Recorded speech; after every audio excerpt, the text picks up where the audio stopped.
cruise.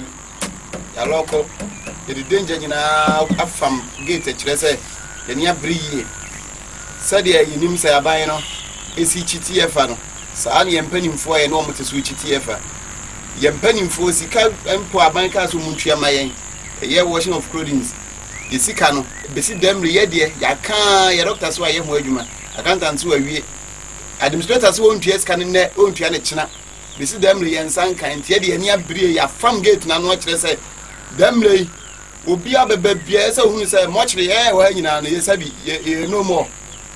Your coffee, yes, no more see a woo, your coffee, your pata. The only girl, Benya girl, or Yerebenya Yere.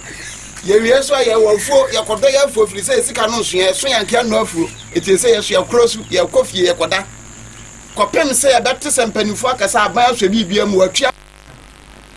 Director of Grievances and Negotiations at the Fair Wages and Salary Commission, Professor Charles Adabo Opon, has called on the Mortuary Workers Association of Ghana to rescind their industrial action against the government, arguing that it has shown commitment to address their issues. Mortuary workers across the country embarked on a strike starting today, September 26, 2024, following the government's inability to meet their demands for improved working conditions and payment of allowance arrears. However, speaking to ABC News Ghana, Professor Adabo Opon says the Fair Wages Commission, at a meeting with the association's leadership yesterday, showed commitment to addressing their concerns, adding that he is surprised by their strike.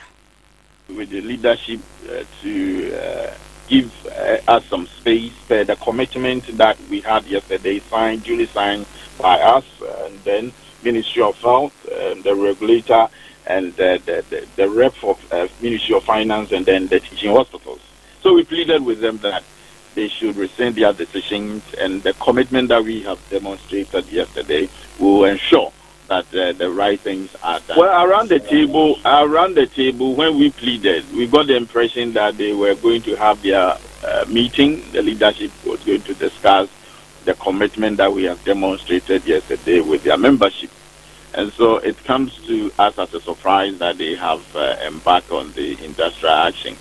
What I would say is to continue to plead with them that even the letters that are supposed to get to the various stakeholders who are responsible for the specific directives that we all agreed on yesterday have duly been sent, and therefore we are committed to whatever we agreed on yesterday with the lead. Meanwhile, the Director of Grievances and Negotiations at the Fair Wages and Salary Commission has debunked claims that labor unions' various industrial actions in 2024 are calculated attempts to mount pressure on government due to the elections. According to him, the plethora of strikes witnessed so far in 2024 is nothing new. He further urged labor unions to choose negotiations over strikes in addressing their concerns. I may not be able to point to any specific things to that effect, that this is the cause for such strike and all that. You know, when you examine the various strikes, there are different dimensions. Some bother on issues of implementation, as we are faced with in the case of the mortuary workers. And sometimes, too, it's about certain disagreement around the discussion table. And so it is normal. It is not only relative to elections here last year and years before. And so it is normal with our various engagements. And sometimes I think that certain, breaking communication, causes some of these kind of upheavals. And so I'll end by saying that we'll continue to plead that since government is committed, there's no need, because when you go on strike, the issues must be resolved. We should get around the table to resolve them. And so if we have demonstrated that commitment that, yes, indeed, we are ready to resolve the issues, I think I'll plead with my brothers to rescind their decision. And any other body that intends to go on strike, the most important thing is that when you have an issue, just come to the discussion table. We'll look at how best, unless the issue has been declared as a deadlock, we can't resolve, then you can initiate some of these steps to go on a strike. Thank you. may not be. Well, during the meeting with the Fair Wages and Salaries Commission, the government team comprising officials from Fair Wages and Salary Commission, Ministry of Finance, Teaching Hospitals and Mortuary and Funeral Facility Agency listened to mortuary workers' concerns, and that include the inadequate provision of personal protective equipment. Away from that, as President Nana Akufo-Addo addressed the United Nations General Assembly in New York, a group of Ghanaians in the U.S. staged protests nearby. They say they are against the recent arrest of Democracy Hub protesters in Accra. The demonstrators called for the release of individuals detained during the Occupy Jolobi House protest against Galamsey. Stop illegal mining in Ghana. Release the protesters now. Meanwhile, in Accra, a fresh group of 11 protesters were brought to court under heavy security. Stop illegal mining! Stop illegal mining in Ghana! Stop illegal mining in Ghana! President Akufo-Addo! Stop illegal mining in Ghana! Release the protesters now! Release the protesters now! Stop holding them without legal representation! Stop holding them without medical attention. Stop holding them without food and water. Ghana's president is involved in illegal mining, arresting protesters without legal representation, holding them for days without food and water. And he's here talking about environmental issues. On issues of the Democracy Hub demonstrations, the flag bearer of the National Democratic Congress, John Dramani Mahama, has criticized the treatment of Democracy Hub protesters who were arrested during a demonstration against illegal mining, also known as Galamsey. The protest, which was intended to be peaceful, turned violent when some demonstrators clashed with the police. The Ghana Police Service accused the protesters of blocking roads, dismantling police barriers, and obstructing traffic during their demonstration at the 37 roundabout in Accra. As a result, over 40 protesters were arrested, and 39 of them were later remanded into police custody for 2 weeks. 11 more protesters were remanded on Wednesday, September 25. In a Facebook post, Mahama condemned the situation, describing the remand decision as high-handed and an abuse of their rights. He argued that the country needs to balance the maintenance of law and order with protecting the rights and freedoms of its citizens. Mahama stated that the youth of Ghana have a right to engage in peaceful manifestations to protect their future, especially on issues like environmental destruction. He called on the authorities to request the judge to review the remand decision and grant the protesters bail immediately. The former president emphasized that draconian judicial decisions will not stop young people from speaking out against issues that affect their future.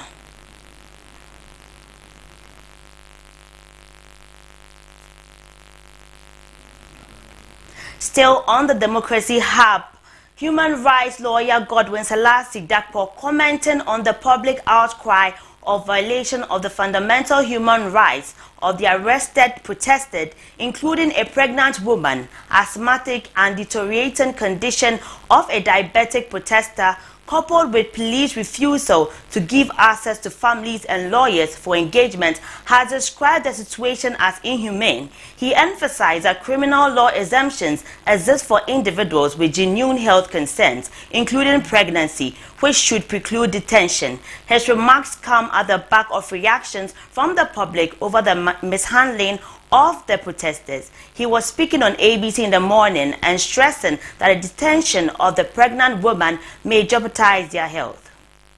Medical treatment and medical concerns are priority when it comes to the issue of law, and criminal law in general protects persons who have genuine health reasons to not be kept in custody.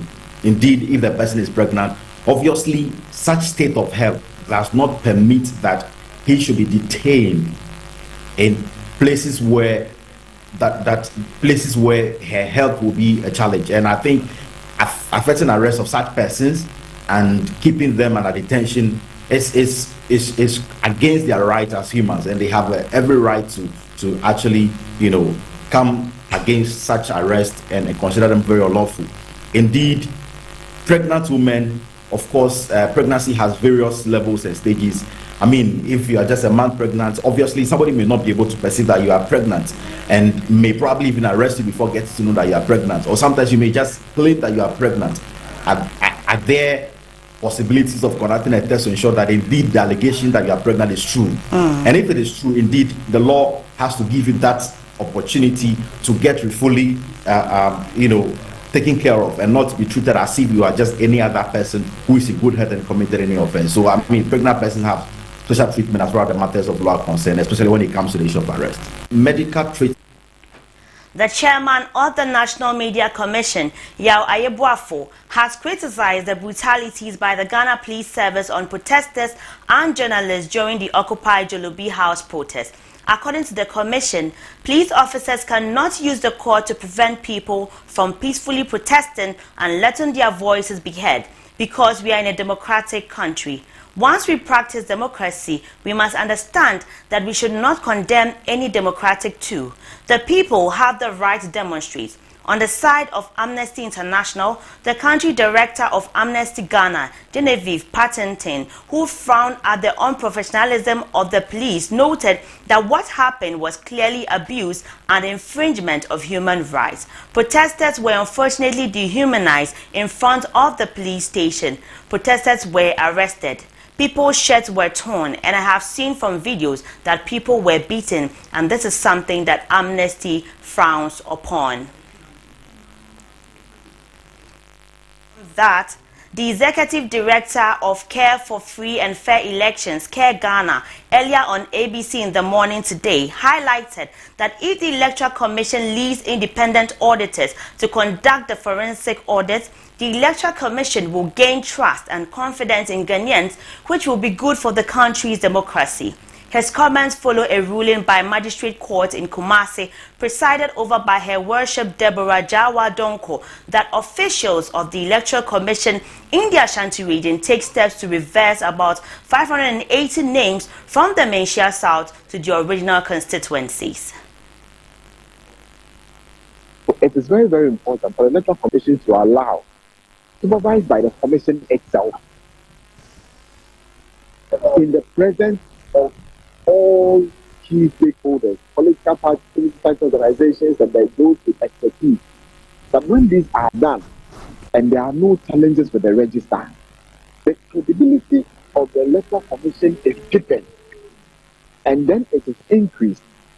So when the Electoral Commission comes out with the final outcome of the elections, nobody will have doubt.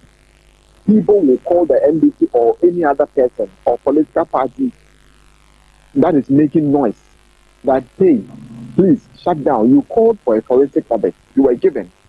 Everybody realized that the register was credible. There was nothing wrong with it. Or everything that you called for was corrected. So this time around, allow peace to prevail and let us move ahead with our democracy in peace. But if it is not done, then people are going to make reference to the Electoral Commission's inability to allow for a forensic audit by independent arbiters. Then that will give a credence to some of the allegations and some of the things that people are going to talk about, which we don't want, because the Constitution gives the Electoral Commission that power, okay, to call the final result or the final outcome of the elections, which is very, very, very, very important. So for me, if we allow the Electoral Commission leading independent arbiters for a forensic audit to be done in front of all key stakeholders, I am sure that the trust and confidence that we must have in the Electoral Commission will increase, and that will be good for our democracy. It is very On elections, Deputy Director of Elections and IT of the National Democratic Congress, Dr. Rashid Tanko Computer, has stated clearly that nobody should take the president seriously with his address at the UN General Assembly yesterday, September 25, 2024, of ensuring that the 2024 general elections will be transparent. Reacting to the address on ABC in the morning, Tanko Computer further stressed that free and fair elections is a process that everybody must engender to make it possible, adding that all the president said about free senior high school, one district, one factory, among others, are half-truth. For the president, he was just doing his own thing. I mean, nobody needs to take him serious because this is the president who was all over the place telling the whole world that he is going to hand over to his vice president. He will not hand over to somebody he has defeated before and all that until when voices from the diplomatic circle started warning him and telling him that he doesn't owe the country. Then he started shifting the goalposts. I'm sure you heard him yesterday. He was talking of he would make sure that the election will be free and fair, transparent and all that. It's not about words. You don't use words to bring free and fair elections. Okay, that is not what brings free and fair election. Free and fair election is a process that we must all engender and make sure that we follow it through. But if the process is murky, and like I've been saying it all along, if somebody somewhere has a criminal mind to manipulate the process for the interest of his own party, we are not going to sit aloof and allow that one to gloss over. And that is what we are pointing at. It's not about just going to UN and be telling them all packed of lies. For the president. Tanko Computer alleged that the Electoral Commission is a wing of the New Patriotic Party by the appointment of card-bearing members of the party, urging that the Electoral Commission should do the needful. Whatever you are doing over there, see, we're listening to him. And the people, some of them, you could see that they were not even clapping, they were just looking at him, knowing that this man is just chaining out a pack of lies. Because we know what is going on. At the time he was speaking, in the same security people he was praising, they were arresting people who were demonstrating against the illegal galamsey going on in the country, the galamsey going on. His security people are rounding them up and beating everybody up. And so you see, and they are watching it. The international media, they showcase all that. So these things that the president is talking, we are saying that the Electoral Commission, as it is constituted, is more or less a wing of the MPP. So the president is virtually addressing his own political appointees. We describe them as political appointees of the MPP. Because you can't bring your party hardcore fanatics as commissioners of the commission and expect that we should have trust and confidence in such a commission to deliver a free and fair election. What happened to it? Now you have seen the very bad register they have put out. Still on election-related issues, the Public Relations Officer of the Ministry of Education, Kwesi Kwarteng, has thrown his support behind the Electoral Commission, stating that the EC is not a creation of any political party. His statement was in response to Dr. Rashid Tanko Computer's statement that by appointment of an MPP member, Dr. Peter Ipiahene, means the Electoral Commission is a wing of the party. Speaking on ABC in the morning, Mr. Kwesi Kwarteng stressed that the discrepancies in the voters' register will affect everybody and not just NPP or NDC. Political strategy or the political landscape that are used by political parties. But of course, I mean, if you are to look at the calls or the claims that have been made, first of all, it is important to understand that the EC is not a creation of any political party. It is a creation of law that is a constitutional instrument that brought the EC into being and gives mandate to the Electoral Commission to also compile electoral register. It is important to understand that the electoral register is not devoid of discrepancies.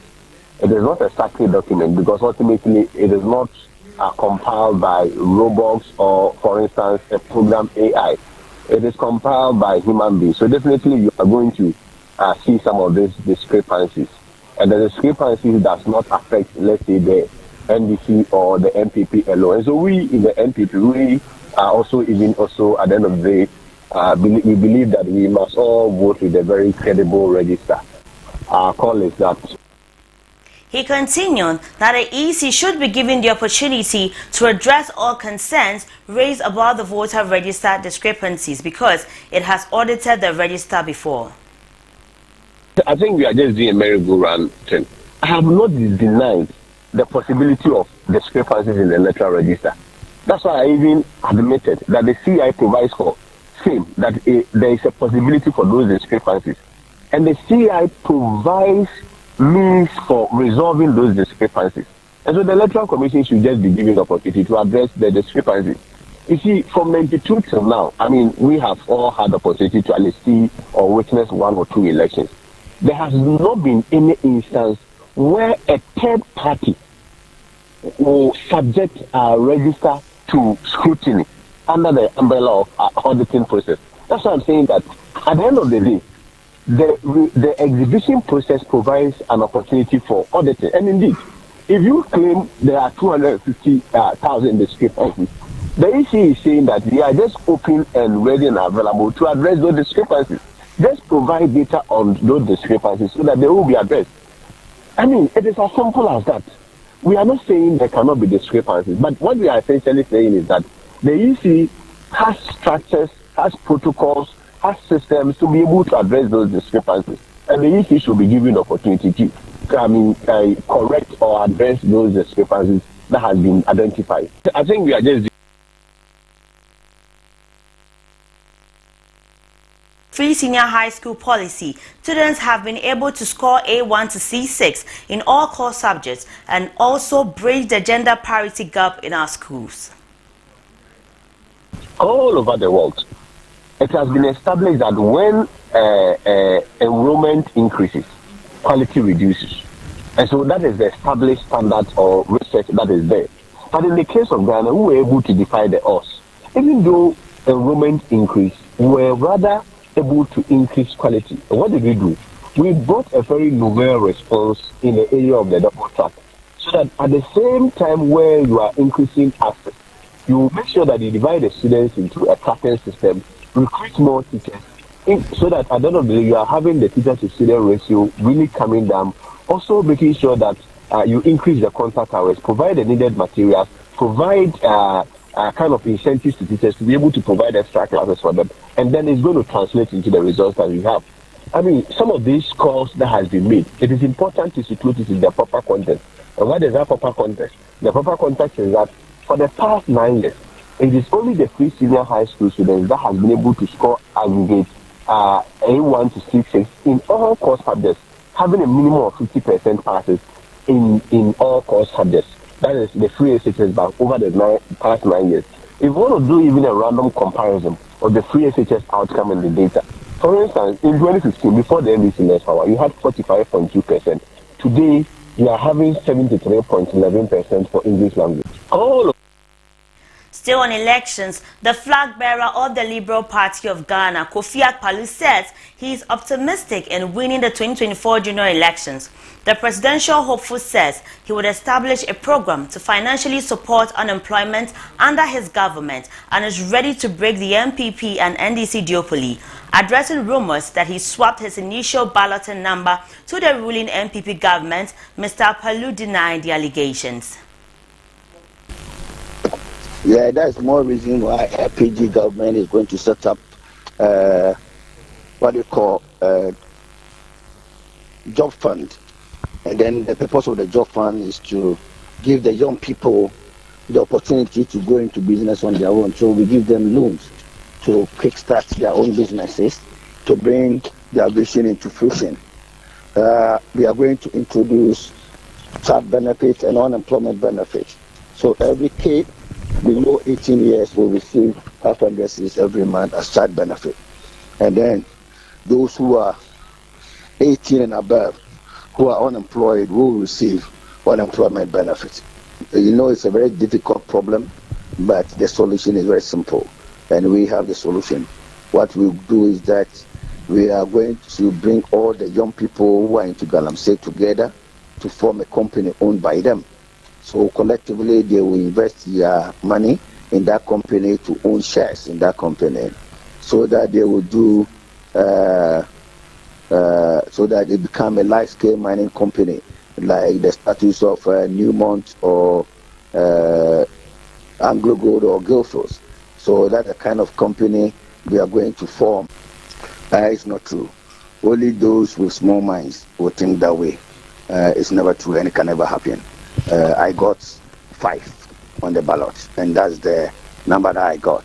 So if anybody sits somewhere and thinks that I got number one and I gave it to somebody, that person might be having some Gary soak in his head, so he's not able to think properly. It can never happen. I'm not Esau who will swap his leadership to somebody. Yeah, that number is unique number, and it's a magic number, it's a lucky number, it's a number to break the MPP and DC duopoly. That very day, those who stake lotto that evening, Friday evening, those who stake that lotto won with single 5, single 2, because our candidates who are contesting on our party ticket as parliamentary candidates, they are all going to be on number 2 on the ballot, and all of them. So many people decided that so far as I've gotten 5, and they are our parliamentary candidates are also going to be number 2 on the ballot, decided to stake a lotto that evening, and they all won. So you can check the results and you see that that number is unique number. If you look at our logo, it's a star. The star has 5 edges, and you can see that it means a lot to us. So please, God has ordained me as president of Ghana, and I'm going to be president of Ghana coming 7 January 2025. Let's take some business stories now.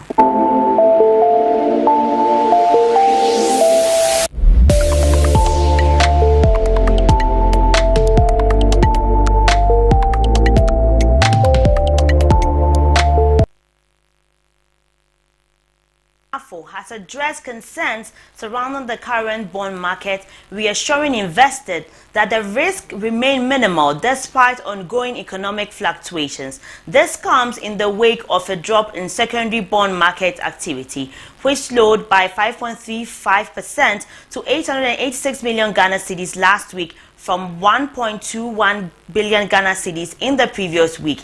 In an interview on ABC in the morning, Marfa said there is no cause for alarm, as this development is an indication of investors diversifying their portfolios into other asset classes. In the case where it goes up, there's a converse relationship, that's inverse relationship between bonds and interest rates. So here, I would say that investors shouldn't be worried.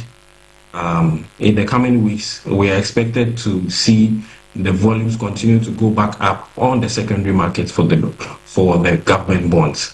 But this is just an indication, like I mentioned earlier, that investors are now well informed, and they are now trying to diversify their portfolios into other asset classes.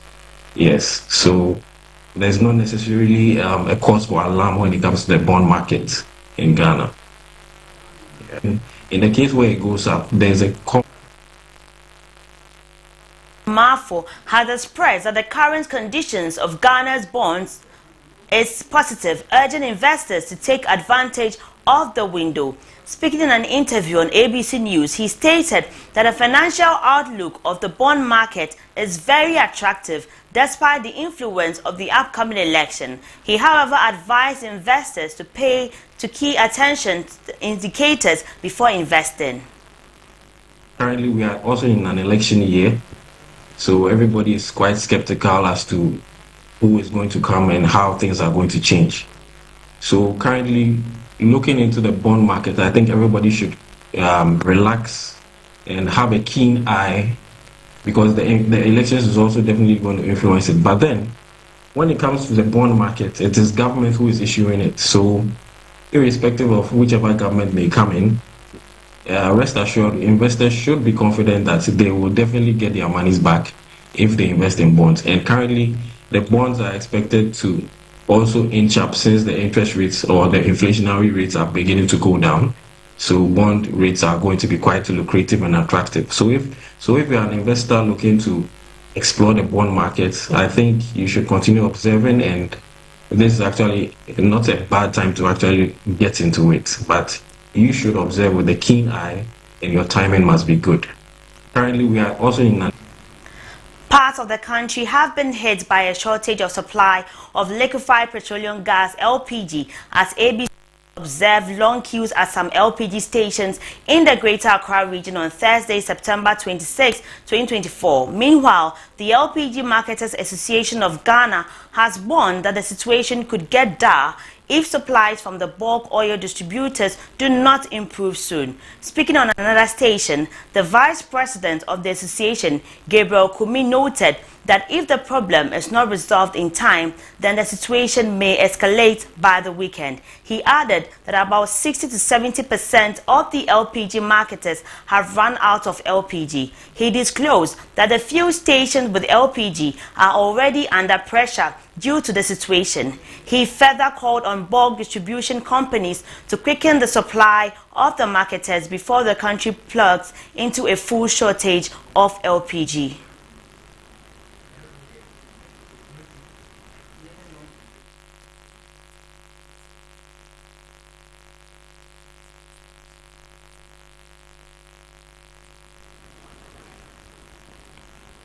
We're back with more local stories after this break.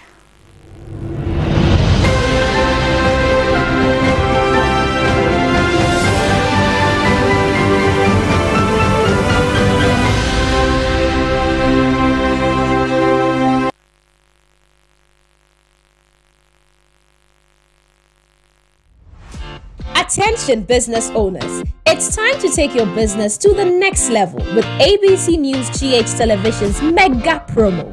From August 1st to October 31st, 2024, we're offering you unbeatable deals to advertise your products and services.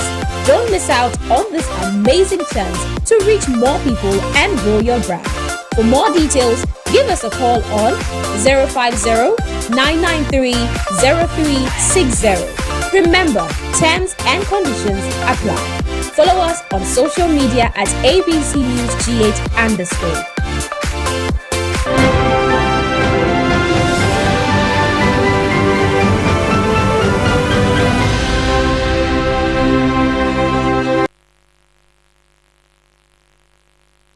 President Nana Dankwa Akufo-Addo has assured the international community that Ghana's upcoming general elections will be free, fair and transparent. President Akufo-Addo emphasized the country's commitment to democratic principles and the rule of law, highlighting the measures being put in place to ensure the integrity of the electoral process. Speaking during the World Leaders Address at the annual UN General Assembly in New York on Wednesday, he stated, "As my presidency draws to a close, I want to assure this assembly that the upcoming 2024 elections in Ghana will be free, fair and transparent. Ghanaians have demonstrated time and time again in the last 3 decades the strong attachment for democracy, which they will not permit to be undermined."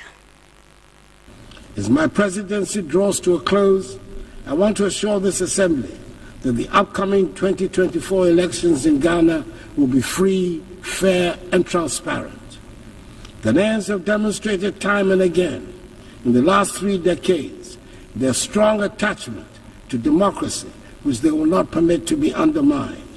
The Electoral Commission, supported by Ghana's security services, is well equipped to ensure that the will of the Ghanaian people is respected. Ghana has long been a beacon of democracy in Africa, and we intend to keep it that way. The 2024 elections will be proof of our enduring adherence to the rule of law, transparency, and the principles of democratic accountability that have guided our nation in recent decades. As my presidency draws to a close, I want to assure this assembly that the upcoming 2024 elections in Ghana will be free, fair and transparent. Ghanaians have demonstrated time and again in the last 3 decades their strong attachment to democracy, which they will not. Let's do some sports now.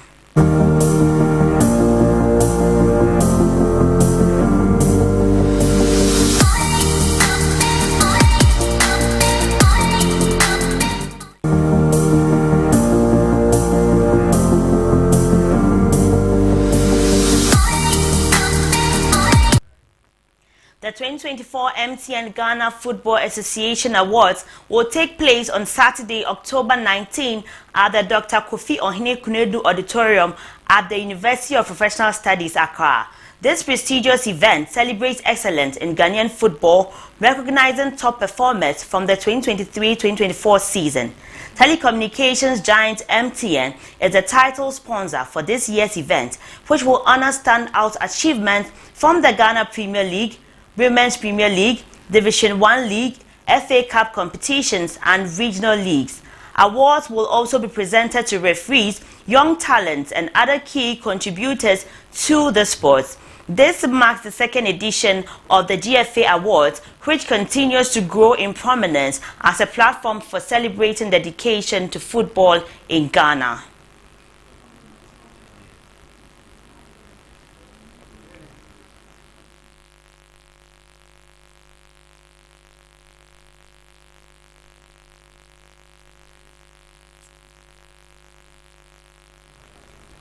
The Confederation of African Football, CAF, has officially confirmed Kenya, Uganda, and Tanzania as co-hosts of the 2025 Total Energies African Nations Championship. The tournament is set to run from February 1st to 28, 2025, with stadiums and training venues to be announced later. Qualifiers for the championship will kick off in October 2024, with 19 teams set to compete in the final tournament. The second round of the qualifiers will be played on 20th, 22nd, and 27th December 2024. Each of African zones will receive 3 qualification slots, while the Council of East and Central Africa Football Association zones, which includes the host nations, will receive an extra spot. The best performing team from the qualifiers will also advance the tournament alongside the host.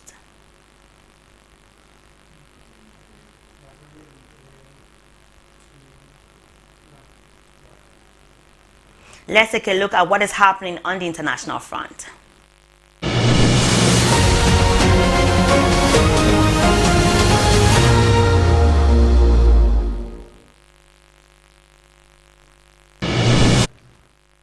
Authorities in Benin have arrested 3 men, including former sports minister Oswald Homaki and the head of President Patrice Talon Security, Keno Dudon, on suspicion of plotting a coup.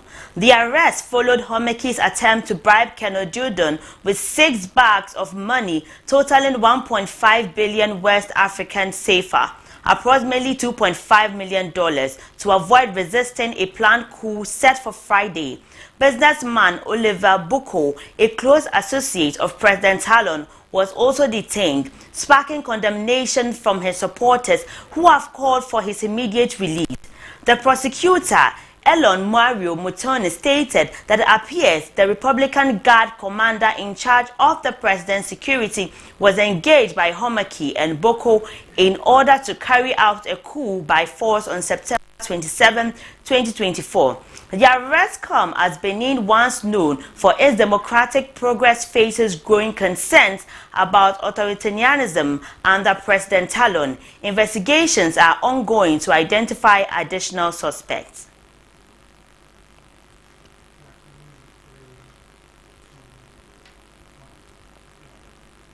Away from that, let's do some entertainment.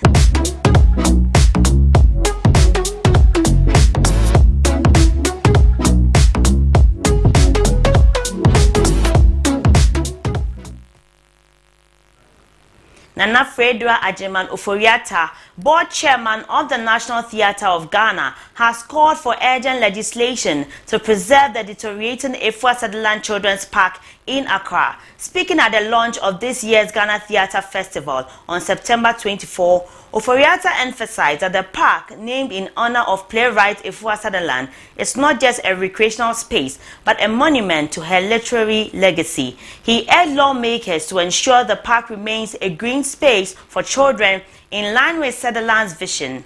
The park, once a popular destination for families, is now in poor condition, prompting stakeholders to push for its restoration. Sutherland's daughter, A.C. Sutherland Addy, also called for action to revive the park during the centenary celebration of her mother's life and work.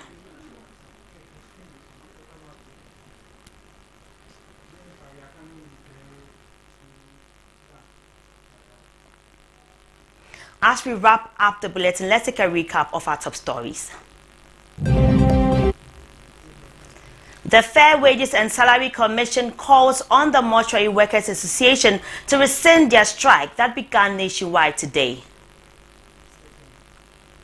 The flag bearer of the National Democratic Congress, John Dramani Mahama, has criticized the treatment of Democracy Hub protesters, describing the prosecution of demonstrators as high-handed. Calls for independent auditing of the voters' register heightens. In business, LPG shortage hits parts of the country as marketers calls for immediate measures to prevent further escalation. On the international front, authorities in Benin have arrested 3 men, including former Sports Minister Oswald Homoki and the head of President Patrice Talon Security, Ken Ojudon, on suspicion of plotting a coup.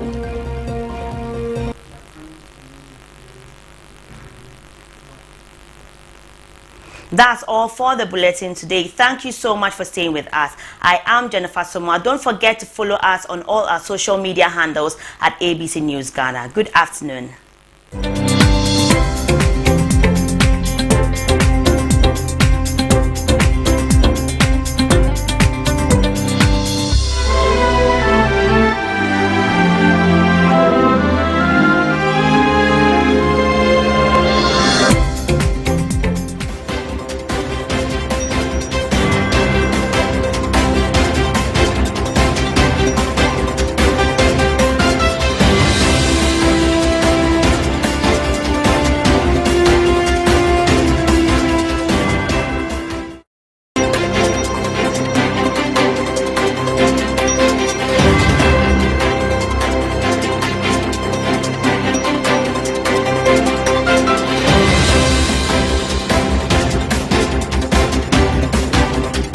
Between us, let's be honest. I don't think I could have been better served in the 5 minutes it took them to prepare it. It was fast, convenient, affordable. Had I done my own sandwich, I could have kept it sizzling warm for many hours in my lunch bag with mayonnaise and chicken. By the time I would have eaten it, I would have been cooked. So the only worry I had was, what was I going to do with the packaging trash that was now sitting on the carpet of my car? I couldn't just leave it there because it would eventually smell up and it wouldn't just magically disappear or biodegrade. So I needed to manage it. Which brings me to my main topic. In the last 70 years, the packaging industry has been instrumental for the improvement of our food quality and safety. But where we gained in practicality and safety, we lost in our capacity to manage our environmental footprint and our waste materials. I'm a food engineer. I've worked in the food industry for the past 10 years. I've worked in fresh cut fruits, confectionery, ice cream, chocolate, even pet food. And I've developed numerous retail products. Working in the food industry, I've grown increasingly concerned of the lack of importance that is given to overpackaging and especially the single-use plastic items. You've probably all heard that prediction from the World Economic Forum stating that by 2050 there would be more plastic than fish in the ocean. Well, that will only make the Great Pacific Patch bigger. You know that giant floating garbage patch on the offshore of California, which some scientists say is as big as Texas? Well, it actually exists, and Texas is a pretty big state. I made a joke to my fiance that we should go take our vacation there sometime, go sea kayaking and explore a living, growing monument. But all jokes aside, I'd actually be curious to see it. So why does all this matter? Well, the pollution generated by food packaging has reached a critical point.